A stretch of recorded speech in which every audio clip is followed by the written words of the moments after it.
God kept a 70-year promise to the exact year. And he started it through a pagan king that literally no one saw coming.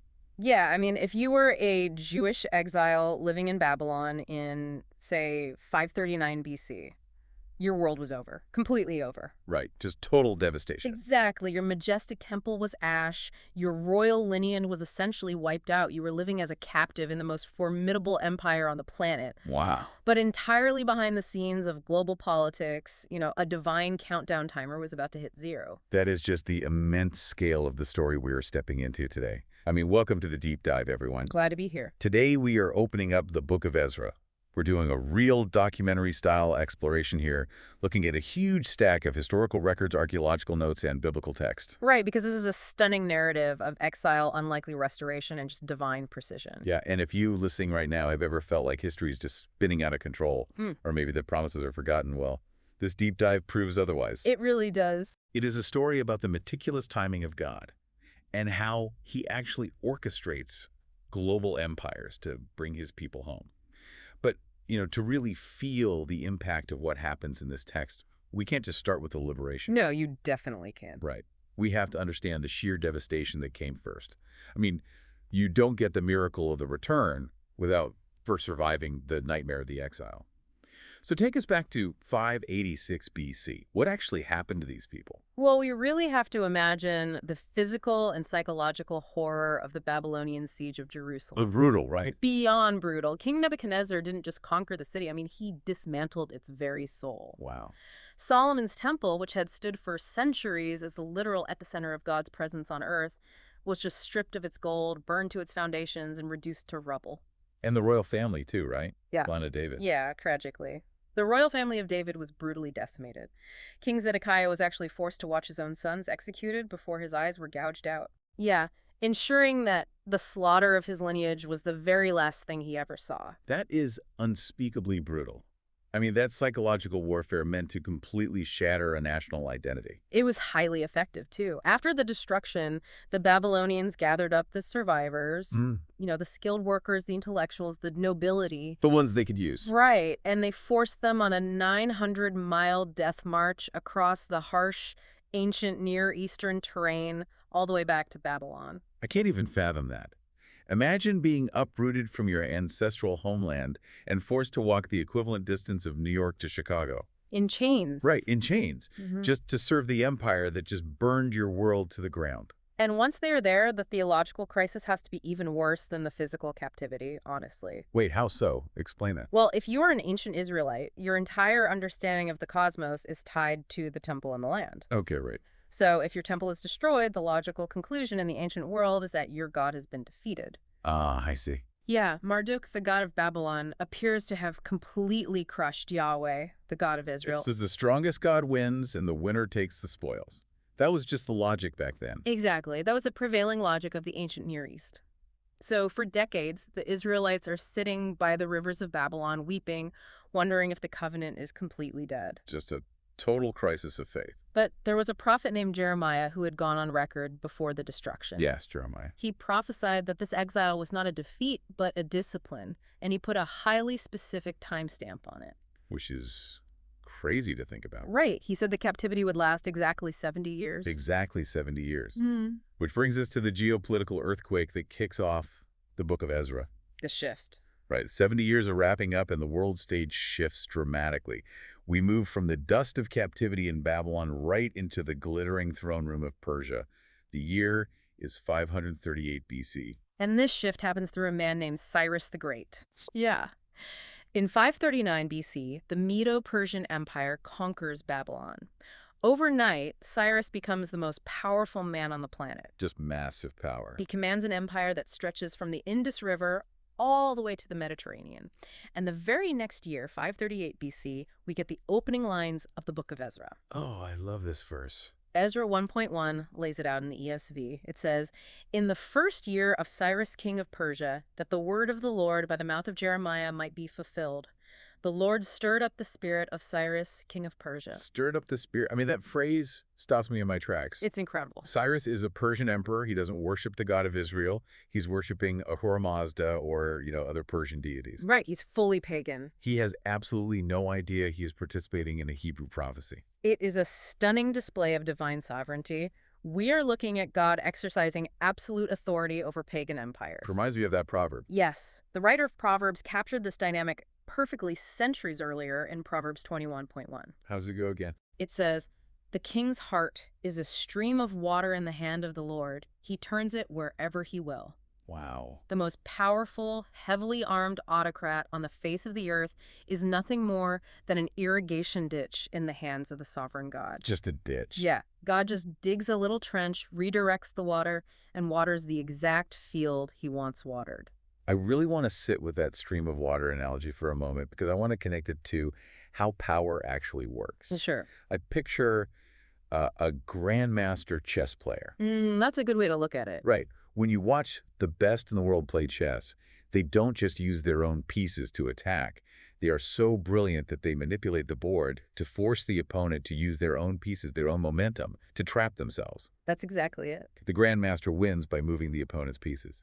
Uh, But, I am genuinely stuck on the why here. okay, what do you mean? Well, if God wants to liberate his people, why use a pagan emperor at all? Why not miraculously raise up a mighty Israelite warrior, give him supernatural strength, and have him liberate the captives the way Moses liberated them from Pharaoh, or, David defeated Goliath? That is a great question. We really have to look at what God is communicating to the broader world through this. Okay. If God only uses an Israelite to save the Israelites, the surrounding empires of Babylon and Persia might look at that and say, well, the Israelites have a pretty strong local tribal deity. Right, just a regional god fighting another regional god. Exactly. But by taking the sovereign ruler of the known world, a man who doesn't even know Yahweh, and effortlessly moving his heart to fulfill a Hebrew prophecy, God is putting the entire globe on notice. He's flexing. He really is. He's demonstrating that he is not just a localized deity restricted to the hills of Judea. He is the creator God of heaven and earth. He owns the whole chessboard. He owns the board, and the pieces don't even realize they're being moved. Exactly. And what Cyrus actually does with this newly stirred up spirit is radical for an ancient conqueror. Unheard of, really. Right. He issues a written decree that allows the Jewish exiles to return to Jerusalem and rebuild their temple. He doesn't just sign a passport, though. No, he doesn't. He literally funds the expedition out of his own treasury. And he goes even further than funding it, actually. Wait, really? Yeah. Cyrus orders his officials to go into the royal Babylonian vaults and retrieve the 5,400 gold and silver temple vessels that Nebuchadnezzar had looted decades earlier. The original vessels. Yes. He hands these priceless sacred artifacts back to the Jewish leaders. And, for anyone listening who loves history, we don't just have to take the biblical text's word for this. Oh, this is the archaeology part. Right. This is one of those incredible moments where archaeology completely intersects with scripture. Are you talking about the Cyrus cylinder? Yes, the Cyrus cylinder. Discovered in 1879, it is this barrel-shaped clay cylinder covered in Akkadian cuneiform. And they found this where? It was found in the ruins of Babylon. It essentially serves as Cyrus's geopolitical press release after he conquered the city. Just a big ancient billboard. Exactly. And it independently verifies his historical policy. The cylinder explicitly records his decree to allow exiled peoples to return to their homelands and to rebuild their destroyed sanctuaries. Wow, so it lines up perfectly. Perfectly. He believed that by appeasing all the local gods of his empire, they would pray for him and bless his reign. It is a secular historical corroboration of exactly what we read in Ezra chapter 1. It just gives you chills to see the ancient clay backing up the parchment like that. It really does. But, it's one thing for a king to issue a decree in a luxury palace. It's entirely another for people to actually pack up their lives and walk. Right, because the reality on the ground was very different. Exactly. Because Jerusalem isn't some bustling city waiting for their arrival. It has been a burnt-out wasteland for half a century. Yeah. Returning meant walking 900 miles across the desert back to a pile of rubble. Just a staggering thought. And yet, nearly 50,000 exiles volunteer to make this journey. 50,000. 50,000. We often glaze over that number, but think about the logistics. We are talking about The elderly, pregnant women, small children carrying all their belongings and herding livestock. Across treacherous territory. Very treacherous, bandit-infested territory. It would have taken months of grueling, exhausting travel. And leading this massive caravan are two figures who carry immense theological weight, right? Right.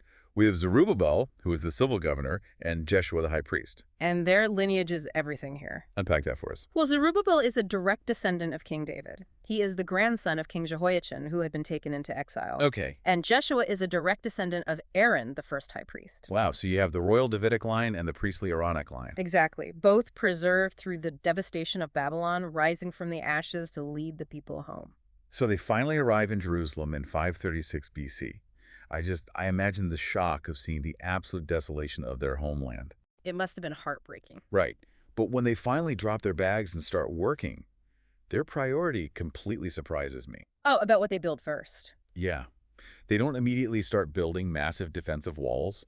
They don't start clearing land for their own farms or building homes to survive the coming winter. The very first thing they prioritize is rebuilding the altar on its original foundation. The altar. Why the altar? I mean, if you are surrounded by potentially hostile locals in an undefended wasteland, wouldn't a wall be the most practical first step? Well, pragmatically, yeah, a wall makes sense. Right, for safety. But theologically, the altar is the heart of their entire existence. The altar represents the sacrificial system, which is the singular mechanism of their covenant relationship with God. Okay, I see. They understood why they had been exiled in the first place. They lost their home because they had broken the covenant and worshipped false gods. So it's a statement. It is a profound public declaration. By building the altar first, they are saying, we need God's atonement, God's forgiveness, and God's presence far more than we need physical security.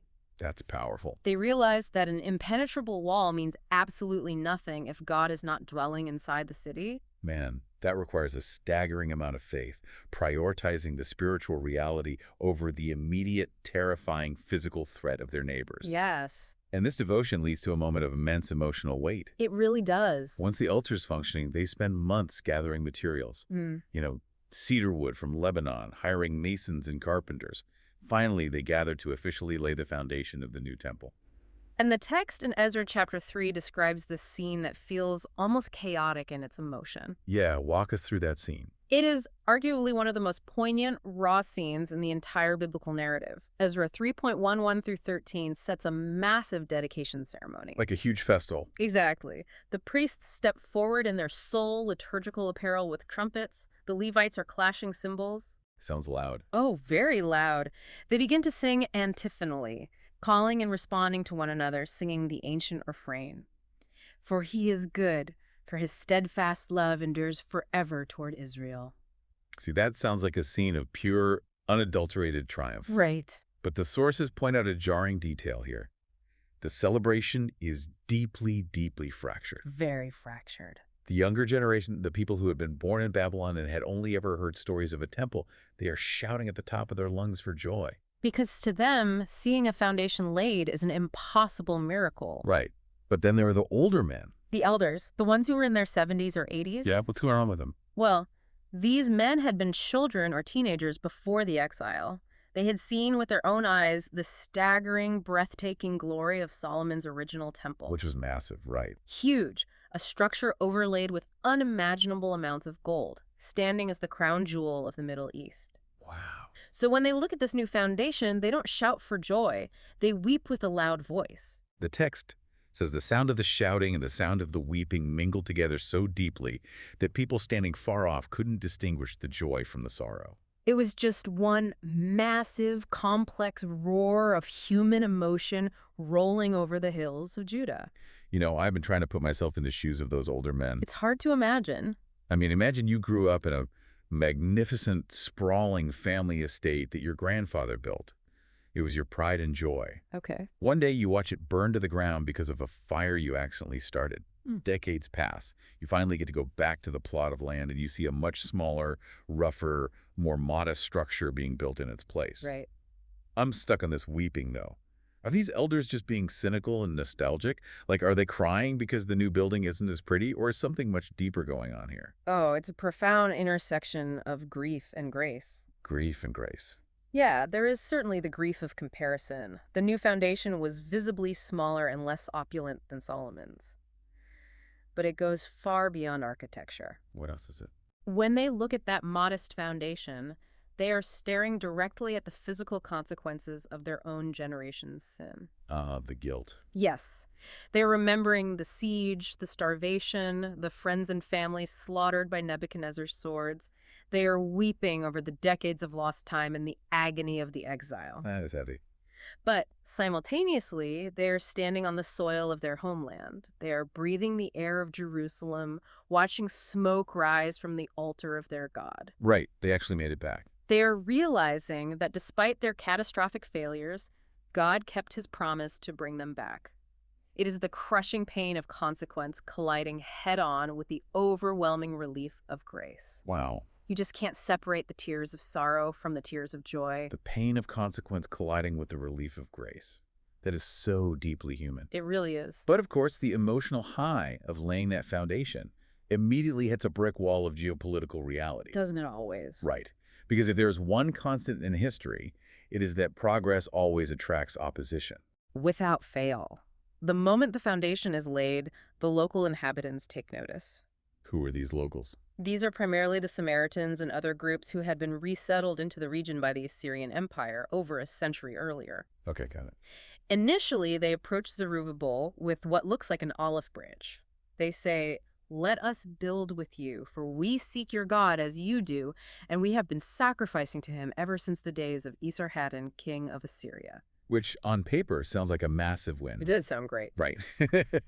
You are a vulnerable group of refugees trying to build a massive stone structure.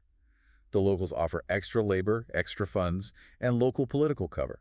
Why on earth would Zerubbabel reject an offer of bipartisan cooperation? Because Zerubbabel understands the deadly trap of syncretism. Explain syncretism for us. It is true that these local groups worshipped Yahweh, but they worshipped him as merely one god among many. Oh, I see. When the Assyrians resettled them, they brought their own pagan gods with them.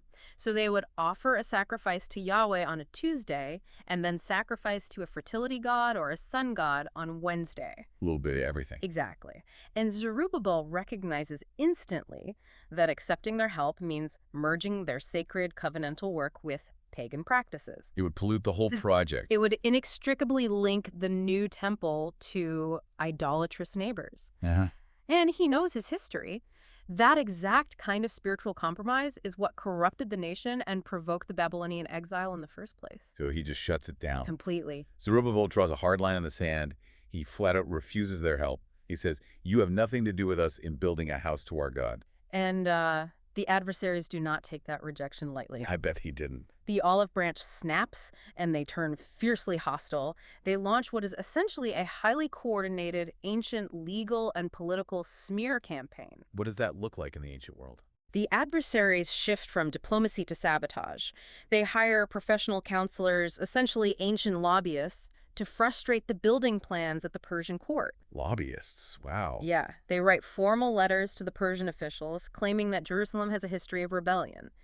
They argue that if the Jews are allowed to build this temple and eventually walls, they will stop paying their imperial taxes. Hitting them where it hurts. Exactly. They say the Persian king will lose his foothold in the region. And if there is one thing an ancient emperor hates more than anything, it is the threat of losing tax revenue. Absolutely. The smear campaign works flawlessly. The Persian bureaucracy gets nervous, and they issue a royal order to stop the building. A total stop work order. The work on the temple grinds to a complete, devastating halt. And it stays halted for 16 long years, from 536 BC all the way to 520 BC. 16 years. Just imagine walking past that half-built stone foundation every single day for over a decade and a half. It would be so demoralizing. The weeds are growing up through the stones. The timber from Lebanon is rotting. The initial zeal and the tears of joy from the dedication ceremony have completely evaporated. You can easily see how apathy sets in. The people look at the halted temple and say, "Well, we tried. The politics were against us. God must not want it built right now." It's a very natural human response. Right. So they start focusing on their own lives. They start building nice homes for themselves, planting their farms, securing their own wealth. The temple just becomes an afterthought. But God does not leave them in that apathy. Right. He steps in. He sends 2 prophets into the stagnation, Haggai and Zechariah, and their arrival is like a lightning bolt to the conscience of the nation. What did they say that was so effective? Haggai and Zechariah don't just yell at the people to work harder, they completely dismantle their excuses. Oh, wow. Haggai preaches a blistering sermon where he asks, "Is it a time for you yourselves to dwell in your paneled houses while this house lies in ruins?" Calling them out directly. Directly. He explicitly connects their current economic struggles, the droughts, the inflation, the poor harvests they were experiencing, to their spiritual neglect. So she's saying their physical poverty is linked to their spiritual apathy. Exactly. He tells them they are putting their wages into a bag with holes because they have prioritized their own comfort over the glory of God. Man. He forces them to look at their own twisted priorities. But how did these 2 prophets actually manage to break through 16 years of deeply entrenched fear? It wasn't easy. Because breaking the law of the Persian Empire to restart a banned construction project could easily result in executions. Right. They did it by changing the people's gaze. Their gaze. Yeah, the people had been staring horizontally at the Persian Empire, at the hostile Samaritans, at the legal decrees. Haggai and Zechariah forced them to look vertically. Up toward God. Yes. They reminded them that the geopolitical circumstances were entirely secondary to the covenant promises of God. Zechariah receives visions of God's future glory for Jerusalem, assuring them that it's not by human might or power, but by the Spirit of the Lord that this work will be finished. And it works. It completely works. Their preaching reignites the courage of Zerubbabel, Jeshua, and all the people. They pick up their tools and they just start building again, in direct defiance of the standing Persian stop-work order. Which is an incredibly bold, almost suicidal move politically. Very risky. And sure enough, the sound of the hammers hasn't been echoing for long before a major Persian official shows up. Enter Tatnai. Right. We meet a governor named Tatnai. He's the Persian governor of the massive province beyond the river, which includes Judah. A very powerful man. He travels down to Jerusalem, sees the illegal construction, and essentially slaps them with a federal audit. He demands to know who gave you a decree to build this house and to finish this structure. It's a huge, tense standoff. But notice how the Jewish leaders respond here. They don't cower, do they? They don't cower at all. They calmly tell Tatnai their history. They explain that they are the servants of the God of heaven and earth, that their ancestors sinned, but that King Cyrus of Persia had issued a legal decree years ago allowing them to rebuild. Just laying out the facts. Right. They tell Tatnai, if you don't believe us, go check the royal archives. So Tatnai writes a formal letter to the new Persian king, Darius, asking him to verify this story. Which kicks off quite the event. Exactly. What follows has to be one of the greatest historical archive hunts on record. I really want to understand the mechanics of this, because in the ancient world, you can't just type Cyrus decreed Jerusalem into a search engine. No, definitely not. How did they actually find this document? It was a monumental bureaucratic undertaking. King Darius orders his officials to search the royal archives in Babylon, where the imperial treasures and records were heavily guarded. Okay, makes sense to check Babylon first. Right. Now, ancient Persian records were typically written on clay tablets in cuneiform or on parchment in Aramaic. They searched the vast libraries of Babylon, shifting through thousands of administrative documents, but they don't find it. Wait, if it's not in Babylon, you'd think they would just give up and tell Tatnai to execute the builders. You would think so. But Darius is thorough. The search expands across the empire via the Persian courier system, riding along the royal road. So they keep looking. Yeah. Finally, about 300 miles away from Babylon, in the Zagros Mountains, they reach a city called Ecbatana. Ecbatana. Yes, it was the summer capital where Persian kings would go to escape the blazing heat. They go into the fortress archives there, unroll a scroll, and there it is. You are kidding. No, they found it. The original official minute of Cyrus's decree regarding the temple in Jerusalem, detailing the exact dimensions and the funding mandate. It is the ultimate needle in a 300-mile-wide haystack. Truly a miracle. And King Darius's response to finding this scroll is legendary. He doesn't just confirm the old decree and tell Tatnai to leave the Jews alone. Oh, he goes way beyond that. He takes it 10 steps further, flipping the script entirely on the adversaries. Darius writes a blistering response back to Tatnai. He orders him and the local officials to stay far away from the construction site. Let the Jewish governor and elders build. Okay, good so far. But then comes the mandate. Darius orders that the cost of the temple construction is to be paid in full to the Jewish leaders, day by day, without fail, Wait for it? out of the royal tax revenues of Tatnai's own province. Yes. Yeah. That is amazing. The very taxes the adversaries were collecting are now being diverted to fund the temple. Oh, that has got to sting. Furthermore, Darius demands they provide the Jewish priests with young bulls, rams, sheep, wheat, salt, wine, and oil every single day so they can offer pleasing sacrifices to the God of heaven and pray for the life of the king. It is just the most magnificent backfire in ancient politics. It really is. The adversaries tried to use the Persian legal system to crush the Jews, and God uses that exact same legal system to force the adversaries to pay for the building and the sacrifices. Poetic justice. It is the equivalent of a corrupt city council issuing a stop work order on your house renovation. You appeal it, it somehow goes to the Supreme Court, and the Supreme Court not only strikes down the stop work order, they mandate that the corrupt city council members have to pay for your entire house renovation out of their own personal salaries and deliver groceries to your door every morning. That is a perfect analogy. It is a stunning reversal. The enemies of God are conscripted to fund the worship of God. Incredible. And with this massive influx of royal funding and protection, the builders work at breakneck speed. The temple is finally completed and dedicated in the year 516 BC. Okay, I want to pause on that date, 516 BC. Yes. The original temple was destroyed by Babylon in 586 BC. The new temple is finished in 516 BC. That is exactly 70 years to the very year. This is the divine precision of the entire narrative we mentioned earlier. Wow. God orchestrated the rise and fall of global empires, stirred the heart of Cyrus, utilized the smear campaign of enemies, triggered an archive hunt 300 miles away, and moved the pen of Darius. All of that. All to ensure that the prophetic clock Jeremiah wound up decades earlier struck midnight at the exact right moment. The 70-year promise was fulfilled flawlessly. It is breathtaking to see history bend to the will of God like that. It really is. So the physical building is complete, the altar is burning, the sacrifices are being made. But a building cannot sustain a covenant. No, it cannot. You can have a brand new functioning temple, but if the people worshiping inside it are corrupt, the stones mean absolutely nothing. That is the hard truth. Which brings us to the next massive shift in the documentary narrative. The text executes a 58-year time jump here. Right, a huge leap forward. The temple is fixed, but the people are broken. And enter our title character, Ezra. Finally, we meet Ezra. The year is now 458 BC. A new king, Artaxerxes, is sitting on the throne of Persia. Okay, so we are a long way from Cyrus.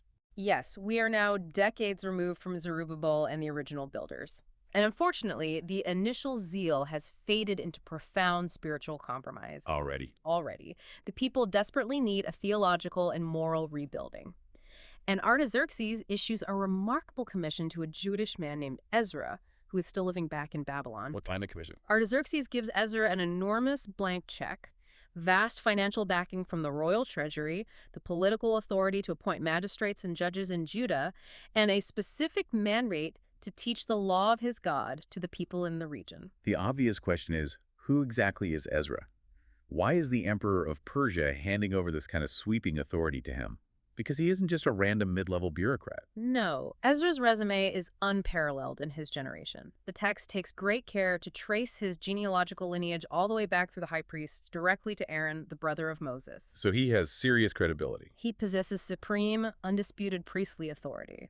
But beyond his bloodline, he is described as a scribe skilled in the law of Moses. And what does that mean back then? In the ancient world, a scribe wasn't just a copyist taking dictation. A scribe was a brilliant scholar, a theologian, a legal expert who dedicated his life to interpreting and applying the sacred texts. So he's a true intellectual. And the defining verse for his life, and frankly, one of the greatest blueprints for leadership in the entire biblical text, is found in Ezra 7.10. Oh, a fantastic verse. It reads, "For Ezra had set his heart to study the law of the Lord, and to do it, and to teach his statutes and rules in Israel." I want to break this down because the psychology of this sequence is profound. Yes, the order matters. Right. There are 4 distinct marks of his leadership. He set his heart, he studied the word, he practiced it, and he taught it. The sequential order is absolutely vital. Everything begins with setting the heart. Setting the heart, what does that mean exactly? In biblical terminology, the heart isn't just the seat of emotion. It is the control center of the human will, the intellect, and the affections. Okay. To set the heart implies a determined, unyielding orientation of allegiance toward God. It is a deliberate anchoring of the soul. You know, I am looking at that sequence, and I can see how easy it is to try and bypass that first step. Oh, people do it all the time. I think about leaders or academics who study relentlessly. They have all the head knowledge. But if you try to study without first setting your heart, what happens? Without a set heart, studying the text simply becomes a sterile academic exercise. Right, just data. It inflates the ego. It creates intellectual pride and arrogant theologians who know the mechanics of the text but don't know the God of the text. That's a huge danger. On the flip side, if you skip the heart and jump straight to doing or practicing the law, it devolves into cold, legalistic behavior modification. You get hollow religion. So setting the heart ensures the study eliminates the mind, which organically transforms the behavior. Perfectly said. It makes me think of a world-class surgeon. You want a surgeon who has studied the textbooks exhaustively, but you also want a surgeon whose heart is set on healing people, who actually applies that knowledge in the operating room with incredible bedside manner. That's a great comparison. Ezra is the ultimate scholar practitioner. He doesn't dare teach the people until the word has first done its surgical work on his own soul. Exactly. Ezra's true authority to teach didn't ultimately come from the official letter signed by King Artaxerxes. His spiritual authority emanated from the unimpeachable integrity of his own life. He lived what he studied. Which makes his next move so compelling. It does. Ezra has this deeply anchored heart. He has this blank check from the Persian emperor, and he has this massive mission to go reform the people. But before he can teach a single lesson, he has to actually get to Jerusalem. And that is the hard part. He has to survive the exact same grueling 900-mile journey that the first group took decades earlier. And Ezra's journey is exceptionally vulnerable. How so? Well, he gathers a group of about 1,500 men, plus all their wives and children, at a staging area near the Ahava Canal in Babylon. And remember that blank check? Yeah, the funding. Ezra is transporting the royal freewill offerings from the king and his counselors. He is carrying literal tons of silver and gold to take to the temple in Jerusalem. Tons. If you calculate the weight mentioned in the text, we are talking about tens of millions of dollars in modern value being transported on foot in a slow-moving caravan. Through the ancient Near East, which is notoriously infested with heavily armed desert bandits and hostile regional warlords who would slaughter an entire caravan for a fraction of that wealth. It is a terrifying prospect. They're very terrifying. And this creates a massive crisis for Ezra. It is the ultimate collision of faith and pragmatism. Right. He is carrying a king's ransom through deadly territory. Any logical, responsible leader would go back to Artaxerxes and request an armed escort, a phalanx of Persian cavalry and archers to guarantee the safety of the women, the children, and the gold. Which the king probably would have given him. Almost certainly. But Ezra makes a stunning decision. He completely refuses a military escort. He refuses the army. I have to admit, reading that, it feels incredibly reckless. Why would he expose his people to that kind of slaughter? He actually explains his reasoning in Ezra 8.22. Okay, what does he say? He writes, "I was ashamed to ask the king for a band of soldiers and horsemen to protect us against the enemy on our way, since we had told the king, the hand of our God is for good on all who seek him, and the power of his wrath is against all who forsake him." Oh, wow. Yeah. He had already preached a sermon to the pagan king about how omnipotent and fiercely protective his God is. Yes. Ezra realized the catastrophic damage it would do to his witness. That makes total sense. Right. If he went back to Artaxerxes and said, actually, my God is the sovereign creator of the universe, but could I get a battalion of your guards just in case he isn't quite strong enough to handle highway robbers? It would look terrible. It would have completely undermined everything he claimed about Yahweh. He staked the reputation and the glory of God on this journey. So what did they do instead? So instead of arming themselves with Persian swords, they proclaim a fast. They camp by the river, they fast, they pray, and they throw themselves entirely on the mercy of God for safe passage. And they walk for 4 months, completely exposed to the elements and the enemies. And they arrive safely in Jerusalem without losing a single person or a single ounce of gold. Wow. But, I want to push back on this tension between faith and pragmatism for a second. Sure, go ahead. Let's modernize it. Imagine a pastor today walking through a famously dangerous, high-crime neighborhood at midnight, carrying a briefcase full of millions of dollars in diamonds for a charity. Okay. And he refuses to hire security guards just to prove a point to the neighborhood that he trusts God. To our modern ears, that crosses the line from radical faith straight into foolish presumption. Right, it sounds irresponsible. Exactly. How do we understand Ezra's action without concluding that hiring security is a sin? It's a brilliant tension to highlight because the biblical text itself refuses to make Ezra's decision a universal law. Wait, really? It doesn't. No, not at all. In fact, just 13 years later in biblical history, Nehemiah makes the exact same journey from Persia to Jerusalem to rebuild the city walls. Okay, and what does Nehemiah do? Nehemiah joyfully accepts a massive Persian military escort, complete with army officers and cavalry, and the text presents Nehemiah's military escort as a blessing from God's good hand. That is fascinating. So why does God demand barehanded faith from Ezra, but sends cavalry for Nehemiah? It all comes down to their specific callings and the context of their testimonies. Also, Well, Nehemiah was a civil governor. His mandate was political and physical security. But Ezra was a priest leading a highly sensitive spiritual reformation. so they had different roles. Very different. His primary currency was theological reliance. Ezra had verbally backed himself into a corner by boasting of God's protection to a watching pagan king. To back down in that specific moment would have been a failure of faith. That makes a lot of sense. The text isn't giving us a blanket rule against security systems. It is showing us that there are specific moments in a believer's life where God asks for a radical, terrifying act of obedience to prove that his power is real to a watching world. The context of the testimony dictated the risk. That clears up so much. Glad that helps. So, Ezra survives this perilous physical journey. He brings the gold to the temple, he safely delivers the families, and they offer massive sacrifices of thanksgiving. A huge success. You would think the story ends with a massive victory parade. But he arrives in Jerusalem only to discover that the greatest threat to God's people wasn't the bandits on the road. The true threat was a deep, pervasive spiritual rot festering from the inside. It is a heartbreaking anticlimax. What happened? Shortly after he arrives, the local officials come to Ezra to report a devastating crisis. The Israelites, and worst of all, specifically the priests, the Levites, and the leaders who were charged with guarding the covenant, had deeply intermarried with the surrounding pagan nations. Oh, no. Yeah.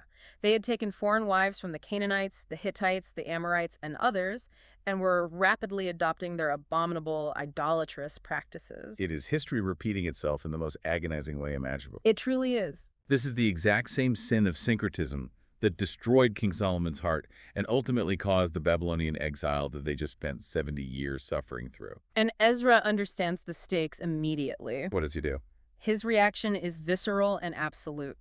He doesn't form a theological committee to study the nuances of the issue. He doesn't write a polite memo to the priests. Right. The text says he tears his garments, he literally plucks out the hair of his head and his beard, and he sits on the ground, utterly appalled and devastated in the public square. Wow, that is intense. And he sits there in stunned silence all day long until the time of the evening sacrifice at 3 p.m.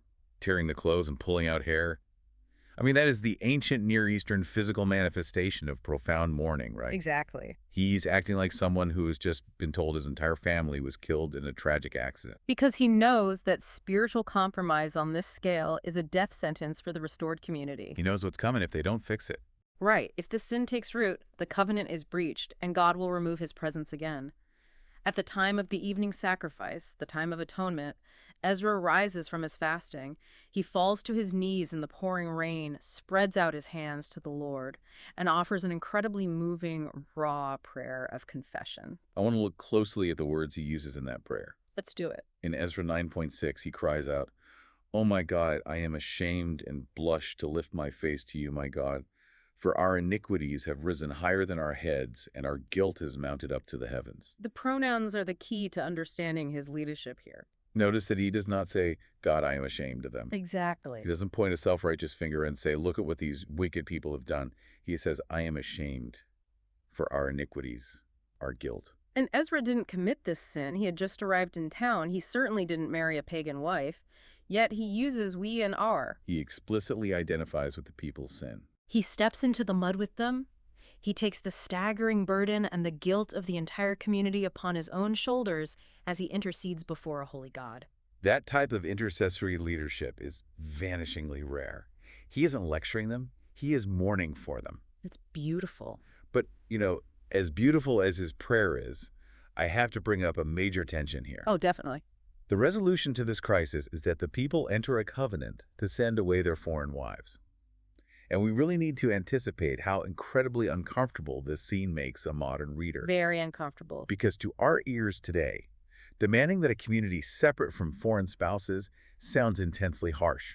It triggers alarms about xenophobia, ethnic cleansing, or racial supremacy. It sounds terrible to modern ears. Right. How do we read this text faithfully without imposing modern sociological frameworks onto it? Was this about ethnic racism? It is a vital, necessary distinction to make. If we read this as a text about ethnic purity, we are profoundly misinterpreting the entire biblical narrative. Okay, explain that. This was never about race or bloodlines. It was exclusively about covenant holiness. We know this for a definitive fact because the broader Old Testament actively welcomes and celebrates foreigners who join Israel. Right. The lineage of Jesus is filled with foreign women. Exactly. Look at Rahab. She was a Canaanite prostitute in Jericho. Yet she abandoned her pagan gods, hid the Israelite spies, embraced Yahweh, and she is celebrated in the lineage of King David. A Canaanite. Yes. Look at Ruth. Ruth was a Moabitess, a nation born out of incest that historically oppressed Israel. But Ruth looked at her Israelite mother-in-law and said, "Your people shall be my people, and your God my God." A total shift in allegiance. Right. She bound herself to the covenant, and she became the great-grandmother of King David. They were welcomed, protected, and written into royal history. Because they abandoned idolatry and embraced the covenant. So the crisis in Ezra's day was not that these women had a different skin color or came from a different zip code. Not at all. The crisis was that they were actively importing the worship of false gods into the very homes of the Israelite priests. It was religious syncretism. Which destroys the covenant. Right. If the high priests of Yahweh are going home and offering incense to a Canaanite fertility god with their wives, the distinct, holy witness of God on earth vanishes. The nation becomes just like every other pagan tribe. That makes it much clearer. The Apostle Paul applies this exact same spiritual principle in the New Testament when he writes to the Corinthian church in 2 Corinthians 6.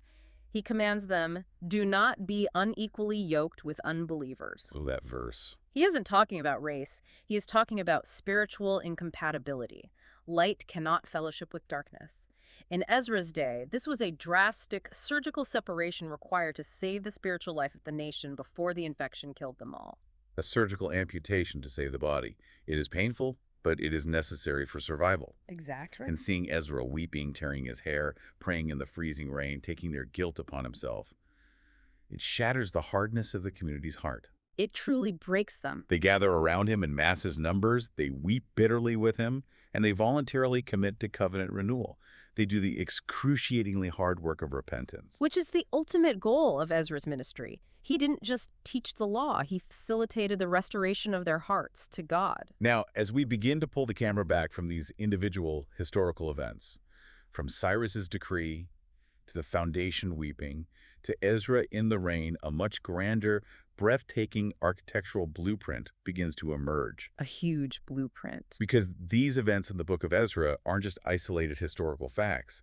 They are actively, purposely paving a road. Yes, they are paving the road directly to the Messiah. Let's explore this. Okay. Because I love comparing the biblical narrative to a masterful, multi-generational film franchise. Oh, I like where you're going with this. When you watch a brilliantly directed series of movies, the director will hide these little clues, these foreshadowing moments or Easter eggs in the first movie. At the time, you don't fully understand them. But when you watch the final movie, suddenly all those hidden clues make complete, mind-blowing sense. Thematically brilliant. Theologically, we call this typology. The book of Ezra is packed with these typological Easter eggs pointing straight to Jesus Christ. Yes. Typology is how God weaves prophetic meaning into the actual fabric of history. It's not just a metaphor, it's historical foreshadowing. Let's look at the clues Ezra gives us. Where do we start? Start with the leadership of the very first return. Zerubbabel, the civil governor who led the people out of Babylonian exile, is the grandson of the exiled king. By leading the return and refusing to compromise with the Samaritans, he preserves the royal Davidic line. Okay, I track with that. If you fast forward hundreds of years and open the New Testament to the very first chapter of Matthew, you find Zerubbabel sitting right there in the genealogy of Jesus Christ in Matthew 1.12-13. That is staggering. I mean, if the return hadn't happened exactly the way it did, under Zerubbabel's specific, uncompromising leadership, the messianic lineage of David could have simply vanished. assimilated into the melting pot of Babylonian history. Humanly speaking, the preservation of the seed of David was hanging by a thread, but God used the decree of a pagan king, Cyrus, to ensure the lineage of the true and final king survived. Mind-blowing. But the clues don't stop with the king. Look at the priest. The high priest who works alongside Zerubbabel to rebuild the altar is named Jeshua. Jeshua. Right. In Hebrew, Jeshua is Joshua, and the name Joshua literally means the Lord saves. It is the exact same name given to Jesus. Oh, wow. So at the foundation of the restored nation, you have the Davidic royal line and a high priest sharing the name of Jesus, working in tandem to bring God's people home. The king and the priest. Yeah. That's incredible. What about the temple itself? I mean, they spend 20 years, face smear campaigns, endure poverty, and finally rebuild this physical stone structure. The rebuilt physical temple is a profound type. The temple was the place where God's presence dwelled with humanity. But it points directly to Christ, who is the ultimate reality the temple merely foreshadowed. Where do we see that connection? In John 2:19-21, Jesus is standing in front of the massive temple complex in Jerusalem, and he says to the religious leaders, "Destroy this temple, and in 3 days I will raise it up." John adds the commentary. He was speaking about the temple of his body. So the building was just a preview. The physical building constructed in Ezra was a temporary, localized shadow of the permanent cosmic dwelling of God among his people, which is Jesus Christ incarnate. And we absolutely cannot forget Ezra himself, that climactic moment in the reign where he intercedes for the people. Ezra's heart-wrenching prayer is one of the clearest shadows of the gospel in the Old Testament. Because of how he identified with them. Exactly. Ezra, a righteous man who did not commit the sin, falls to his knees, identifies completely with the guilty people, and cries out, "Our guilt and our iniquities." It is a striking preview of Christ's high priestly intercession. Wow, yes. Jesus, who knew absolutely no sin, takes the sin, the guilt, and the shame of his people upon himself on the cross, identifying with us completely in order to absorb the wrath and bring us back into covenant with God. It's all there. And wrapping all of these clues together is the stunning reality of the timing. The 70 years. The breathtaking precision of God, keeping the 70-year promise perfectly on schedule. It sets the pattern for how God operates in the world. It absolutely does. Just as God sovereignly stirred the heart of a pagan king, Cyrus, to issue a decree that released his people from exile exactly on time. Centuries later, God would stir the heart of another pagan ruler, Caesar Augustus, to issue a decree for a global census. Oh, the census in Luke. Right. And that Roman decree would force a young virgin named Mary and a carpenter named Joseph to travel to Bethlehem exactly on time to fulfill the prophecy of the Messiah's birth. God is never late. The Apostle Paul writes in Galatians 4:4, "But when the fullness of time had come, God sent forth his Son." The book of Ezra proves historically that God's clock is never fast and it is never slow. So, as we bring this deep dive to a close, how do we synthesize this massive stack of historical records, decrees, and prayers? What is the ultimate takeaway of the book of Ezra? Ezra is the quintessential book of restoration. It teaches us a profound, stabilizing theological truth. Which is? The God who is holy enough to justly judge sin with the severe discipline of exile is the exact same God who restores his people with lavish, overwhelming grace. He orchestrates global politics. He utilizes the most unlikely means like a Persian emperor or a terrifying journey without guards. Yeah, totally unlikely means. And he does it all perfectly on time, continually preparing the way for the greater Son of David, Jesus Christ, to build an eternal temple. And I want to bring this immense history directly back to you, listening right now. Yes. Perhaps you feel like you're currently living in a season of exile. Yeah. You feel distant from God, isolated, or you are dealing with the painful, tangible consequences of your own past compromises. It's a hard place to be. Or maybe you are in a season where you laid the right foundation, you started doing the right thing, but the progress is just completely ground to a halt because of fierce opposition or crippling apathy. We've all been there. The book of Ezra stands in the biblical canon as an enduring historical monument. It screams to us that God is keeping time.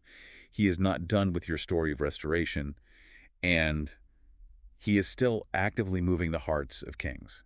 The historical reality of what God did in 538 BC invites us to relentlessly trust the sovereign hand of God in our present reality today. It changes how you view everything, which leaves me with one final lingering question for you to chew on as you go about your day. What is it? We saw that God can steer the heart of the most powerful, unyielding pagan emperor on earth like a simple stream of water in order to fulfill a promise exactly 70 years later. Hmm. So with seemingly immovable, impossible obstacles in our world today or in your own life right now are actually just streams of water, waiting for the hand of God to redirect them.